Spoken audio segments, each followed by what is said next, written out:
No programa de hoje, você vai rever a matéria sobre criação de pôneis, adestramento de cães e tudo sobre aquarismo. Se você perdeu, veja agora. E se você já viu, acompanhe novamente. Está no ar o Mundo Animal.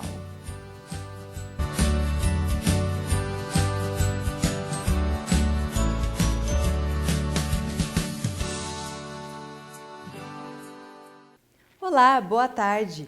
Um ótimo domingo de Natal a todos. E vamos começar o programa com a matéria sobre criação de pôneis. Acompanhe. A nossa parada hoje é em Limeira, interior de São Paulo, no Aras Rancho Canário. Vamos conhecer um pouco sobre pequenos animais, mais especificamente os pôneis e mini horses. O difícil vai ser não se apaixonar por esses pequeninos. Há mais ou menos uns 17 anos atrás, eu comprei um animalzinho apenas para minhas filhas, como pet, como lazer.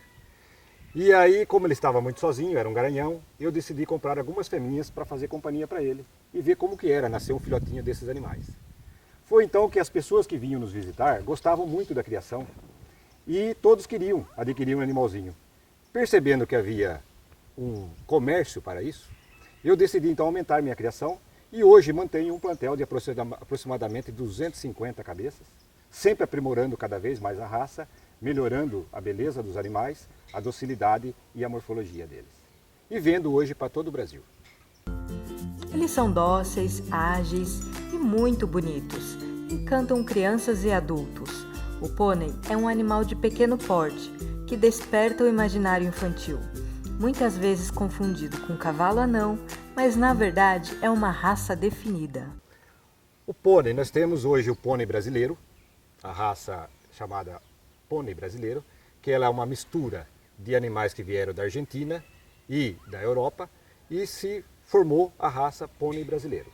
Temos também o mini horse, que é uma raça que também foi aprimorada com base em animais também da Argentina, do pônei brasileiro e do pônei americano, que é o miniature horse.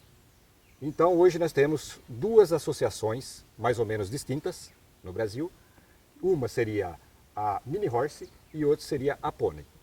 Temos também como pônei o cavalinho um pouquinho maior chamado piquira, que ele também tem uma representação nesse meio dos pequenos animais.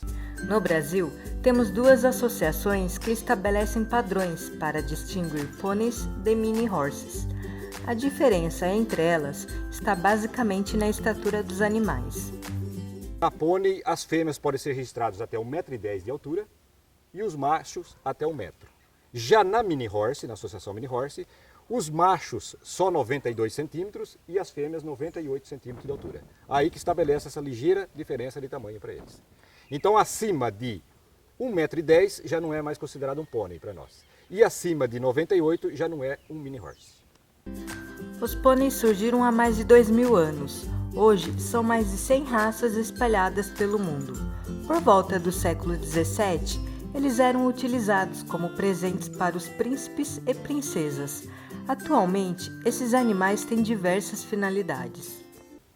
Futuros criadores, também com aquela visão que eu tive, vendo o mercado sempre promissor para a área de pet, querendo adquirir animais para começar a sua criação. Então eles adquirem geralmente animais matrizes, garanhões, animais de morfologia melhorada para começar a sua criação. Mas também tem o mercado de lazer. Então pessoas querem ter apenas um animalzinho para poder ter no quintal, para admirar, para olhar, fazer até poda de jardim, poda de grama. E eles vão comendo a grama e vão mantendo o ambiente, a grama na altura desejada. Tem também quem quer usar para tração. Então esses animaizinhos também podem ser treinados para charretinhas e divertir a família no final de semana, os netos, os filhos, né? Geralmente quem compra são avós, são os pais. Às vezes pais com criancinhas de 2 anos já me procuram para comprar um animalzinho que é para a criança se habituar com o animal já desde cedo. Também para adestramento, para apresentação em televisão, algumas coisas desse sentido, pessoas preferem os animais pequenos, que são mais fáceis de ser manejados. Para quem pensa em ter esse animal como pet, a boa notícia é que ele não precisa de muito espaço, mas é fundamental a alimentação correta e muito carinho. Um mini horse ou um pônei, ele não é muito exigente nas acomodações. É um animal rústico e um espaço pequeno, um espaço de uma baia, vamos falar assim, né, uma cocheira, de mais ou menos 9 metros quadrados, é o suficiente para manter um animal com conforto. Tá? Mais uma área de sol de mais ou menos uns 20 metros quadrados para ele fazer algum exercício, tomar banho de sol e rolar na areia, é o suficiente. Então uma área pequena você mantém um animal. Então chácaras é muito propício para isso e lógico, até casas com quintal grande pode ter um animal, como muitas pessoas compraram animais meus com essa finalidade. Nós podemos dizer que se a pessoa adquirir todos os alimentos, a ração e adquirir o feno, ele vai gastar em torno de R$ 80 apenas por mês. Nossa, é muito pouco, né? Muito pouco. Menos que certos pets que têm rações mais caras, né? Se ele tiver o jardim, se ele tiver a grama para comer, ele vai gastar só a ração, que isso ficaria em torno de R$ 30 apenas. E como é o manejo do animal? Muito simples. Ele não exige muitos cuidados. Logicamente que por carinho a pessoa quer escovar todos os dias ou uma vez por semana. O manejo que precisa ter seria mais ou menos cada 60 dias fazer o casqueamento do animal, que seria como cortar as unhas dele, né? E banho, se quiser dar banho, pode banhar a cada 15, 20 dias, no horário mais quente do dia, logicamente, para ele secar, não dormir com o couro molhado, né? E do mais, alguma vacina anual, muito pouco, ele não traz nenhum trabalho exagerado. O aprimoramento da raça é fundamental para as futuras gerações. A gente procura a beleza racial, a beleza da cor e também diminuir o tamanho. Quanto menor o animal for, mais engraçadinho, mais bonito ele fica. E a procura também aumenta. Então a gente vai cruzando os animais que a gente tem no Aras que são de melhores aptidões.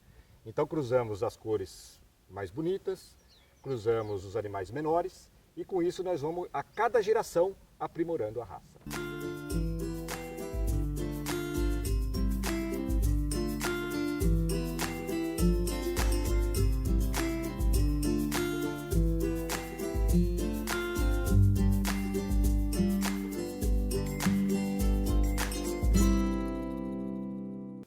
Vamos para um breve intervalo, mas é rapidinho. Verdadeiro ou falso? O morcego é cego e se orienta de acordo com o radar que o auxilia nos voos noturnos.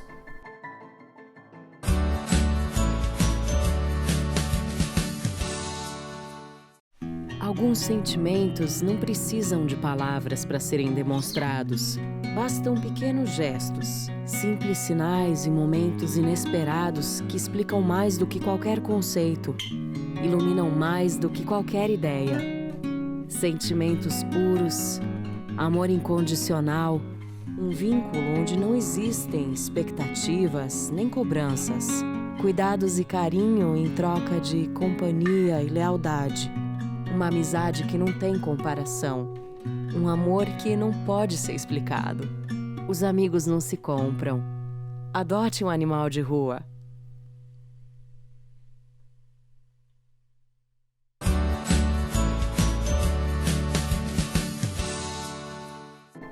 Se você respondeu falso, acertou! Esta especulação foi uma consequência do fato dos morcegos se guiarem através de uma forma sonar e com isso voar em plena escuridão e evitar obstáculos. No entanto, os seus olhos, apesar de serem pequenos e pouco desenvolvidos, são também perfeitamente funcionais. Entenda como funciona o adestramento e a importância que é para uma vida harmoniosa entre o cão e o dono. Primeiramente, você precisa saber que existe uma diferença entre a educação e o adestramento de um cachorro.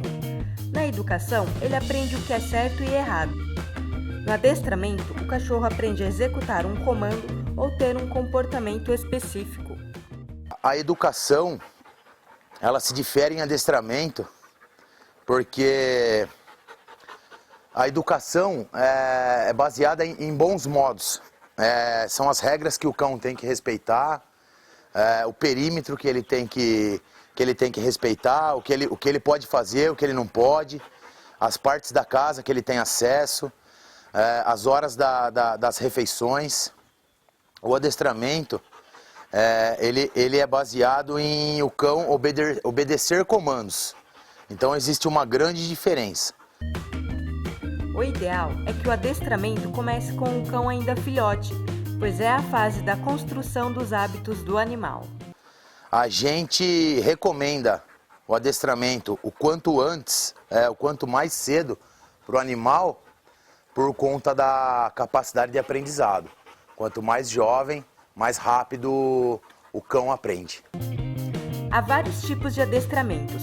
Adestramentos para cão-guia, cão policial, cão de resgate, cão farejador e o mais comum, que é adestramento comportamental. Tudo vai depender da funcionalidade que o cão irá desenvolver. O método que a gente usa é adestramento comportamental. Os tipos de estímulos que a gente usa são baseados nos comportamentos do cão, que basicamente são eles: comportamento de caça, comportamento de defesa, comportamento de luta, comportamento de presa. Por exemplo, esse comportamento é de caça, POC. Ele está caçando a sua presa. Com muita vontade, né? Laika.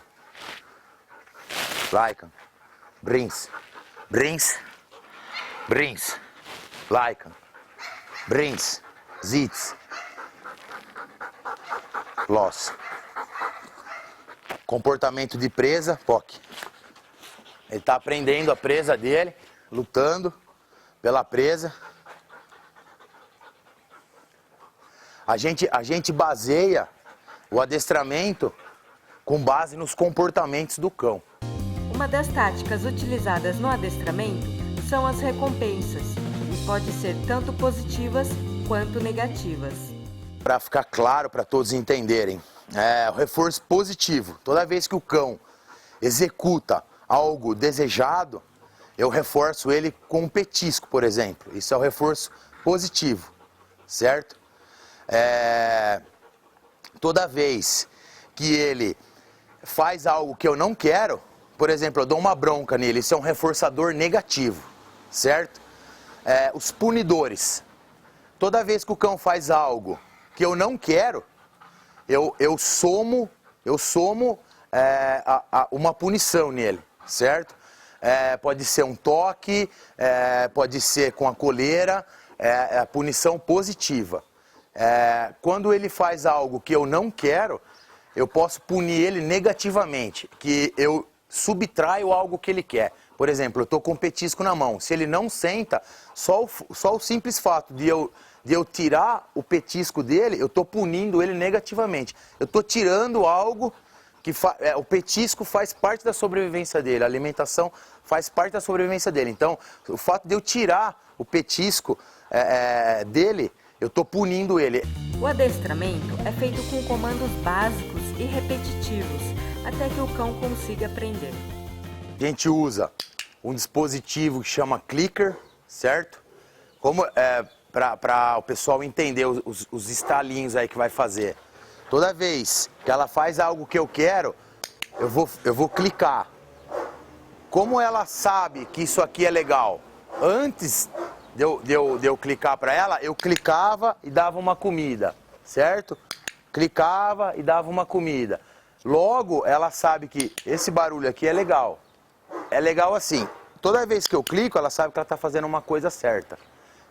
Esse barulho é assim para ela, ó. Muito bem, menina, você está certa, tá? Por que eu uso isso aqui? Isso aqui é pontual, certo? Ele é rápido para eu premiar, certo? E o som dele é sempre o mesmo, certo?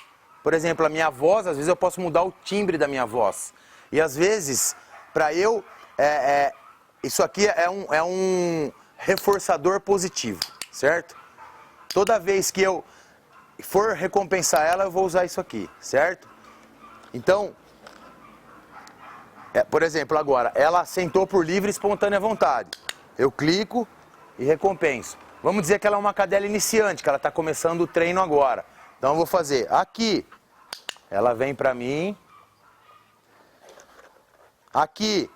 Toda vez que ela vem perto de mim, ela ganha comida. Aqui. Para ela sentar, como eu faço? Eu ergo a minha mão, ó. Ela ganha, certo? Para ela deitar, como eu faço? Eu abaixo a minha mão até ela encostar o peito no chão. Aí ela ganha.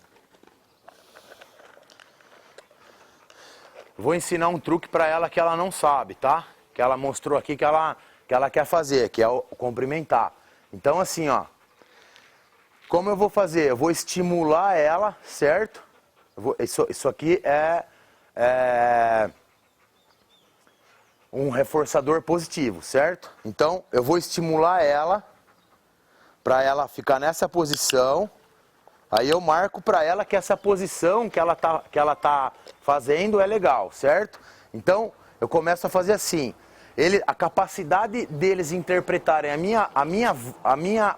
os meus gestos é muito maior do que a minha voz, certo? Então se eu falar para ela, cumprimenta, cumprimenta, cumprimenta, ela não vai fazer o que eu quero. Cumprimenta, cumprimenta, certo? Agora se eu fizer assim para ela, ó. Então a capacidade dela interpretar os meus gestos é muito maior do que a minha voz. Por exemplo, eu quero que ela encoste do meu lado. Ela já sabe ler o meu corpo. Eu faço assim, ó. Ó. Não falei nada pra ela. Ela sabe que é pra ela vir do meu lado, certo? O deita, por exemplo, eu não vou falar nada pra ela.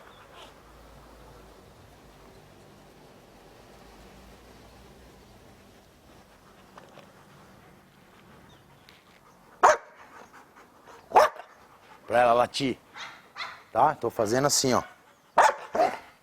Tá? Então vamos lá de novo, cumprimento. Ó, ela sabe que a comida tá na minha mão. Bravo! Ela não fazia isso, tá?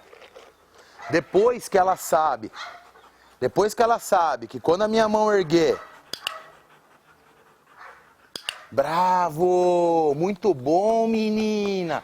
Eu começo a emparelhar o comando antes do meu gesto. Aí eu falo, cumprimenta. Bravo! Eu vou aumentando o tempo de espera para ela receber a comida, certo? E depois eu vou aumentando a minha distância com o meu gesto e com a minha voz, certo? Mas eu vou sempre emparelhando minha voz e o meu gesto. Assim que um cão é adestrado, ele aprende a se comunicar de maneira mais efetiva com seu dono, evitando falhas na comunicação e broncas desnecessárias. Os passeios e todas as outras interações familiares também se tornam muito mais prazerosas. Sempre digo, até copio a frase de um colega meu, que é treinador também, que adestrar é muito mais do que sentar, deitar e dar a patinha. Adestrar eu conhecer o íntimo do meu cão, certo? Eu ter uma relação harmoniosa com ele, tá? Eu digo que adestrar é eu conhecer de verdade o meu cão, tá? Eu conseguir me comunicar com ele de uma forma clara, objetiva e limpa.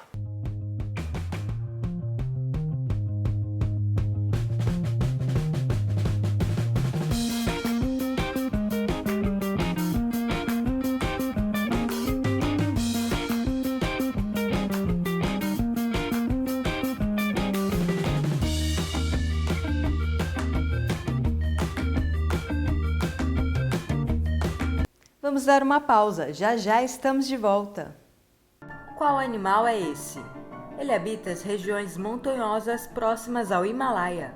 Vivem aproximadamente 20 anos.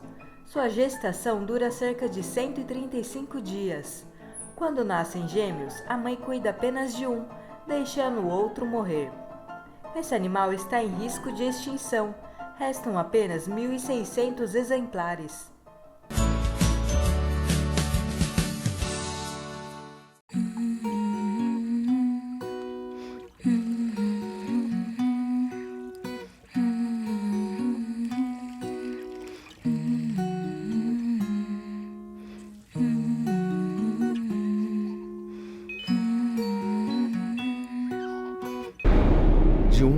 a água que você dá banho no seu filho.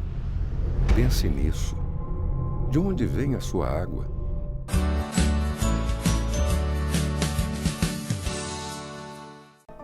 Será que você acertou? Se você respondeu panda, meus parabéns! A reprodução desse animal é extremamente difícil.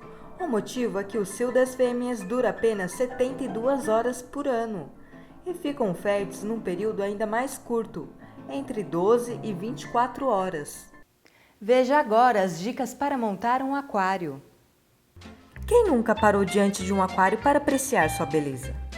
Além de passar uma sensação relaxante, a criação de peixes ornamentais pode ser feita em qualquer ambiente, seja casa ou apartamento, e é relativamente simples quando comparada a outros animais domésticos. Com certeza, perante a facilidade que é ter aquarismo, ser um aquarista hoje, você vai encontrar inúmeras vantagens. Uma, o seu tempo. Você não vai despender muito tempo da sua vida para poder ter um aquário. No máximo, uma pessoa que trabalha muito, que fica o dia todo fora de casa. A hora que chega em casa, vai poder contemplar o seu aquário, simplesmente dar alimentação para os seus peixes e curtir o aquário. Basicamente é isso. Comparando ele com outros pets, posso dar um exemplo bem clássico. Por exemplo, você vai viajar, vai ficar mais de uma semana, talvez 2 semanas viajando, você tem condições hoje de deixar o seu aquário lá tranquilo, não precisa pedir para o vizinho ir lá olhar o seu aquário ou cuidados maiores nesse sentido, é praticamente desnecessário. Hoje existem rações de férias, onde você põe essa ração, ela vai sendo dissolvida gradativamente, os peixes vão consumindo ela durante os dias. Existem alimentadores automáticos, você pode pôr a sua ração, a ração predileta dos peixes lá nesse alimentador, que vai manter o funcionamento do aquário com relação à alimentação perfeito. O sistema de filtragem e a qualidade da água, um aquário equilibrado, bem cuidado, tranquilamente 15 dias você não vai ter problema, o que você não consegue fazer com outro pet. É importante analisar alguns critérios antes de adquirir um aquário.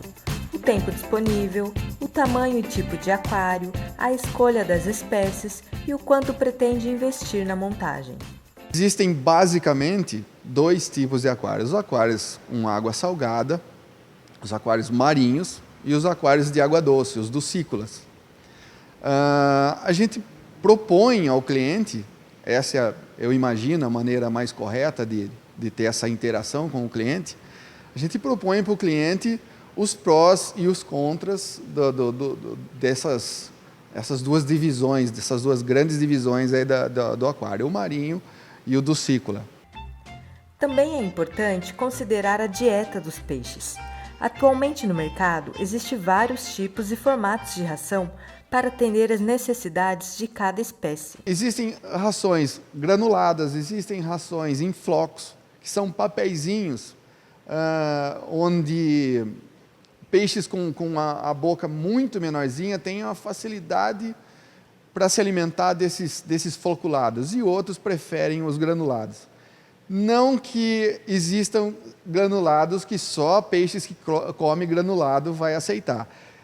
Você consegue fazer uma mescla, não só de peixes dentro do seu aquário, como uma mescla de vários tipos de alimentação para o seu peixe. Então, não existe uma alimentação, e se alguém indicar dessa maneira, não, você vai dar só essa ração para o seu peixe, não é uma verdade, isso não é uma máxima. Procure mudar a alimentação do peixe, procure com o seu lojista de confiança, ele vai indicar a melhor ração e a melhor alimentação para o seu peixe, indicar essa variedade, onde você tem rações com mais nutrientes, outras rações com mais vitamina. Existem rações que é uma mescla de tudo isso, que com certeza, se instruindo na loja, mais especificamente com os peixes que você adquirir, você vai conseguir alimentar o seu peixe com facilidade. Antes de colocar os peixinhos no aquário, é preciso fazer a combinação certa das espécies para manter a harmonia entre eles. O cliente consegue ter uma variedade muito grande de peixe no aquário, basicamente por tamanho, fazer essa seleção por tamanho. É lógico, você colocar um peixe, um porte maior com um peixe menor, provavelmente esse peixe vai acabar comendo o outro de menor tamanho. Então essa é a indicação básica. Peixes vai criar uma variedade grande no aquário, escolher peixes mais dóceis, peixes mais tranquilos, de alimentação mais parecida com um e com o outro, que aceita essa variedade que já foi falado anteriormente, essa variedade de ração, que todos vão se dar bem nesse sentido.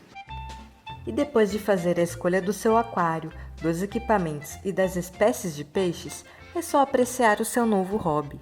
Além de fazer a manutenção, dar a ração correta, escolher os peixes corretos, a parte mais legal desse hobby é você curtir os seus peixes, observar muito o seu aquário.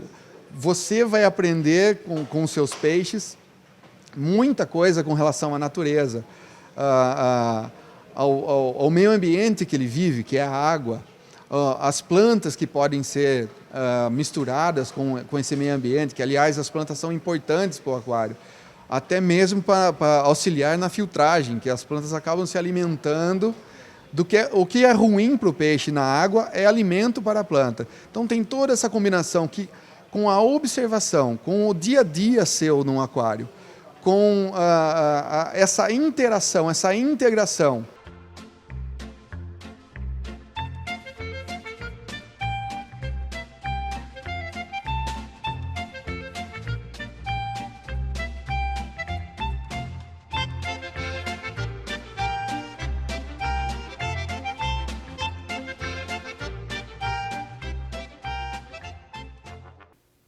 O nosso programa chega ao fim. Desejo a todos boas festas. Que esse ano novo que se aproxima seja uma porta de novos sonhos, renovação de fé e muita paz para o nosso mundo. Um grande beijo. Tchau!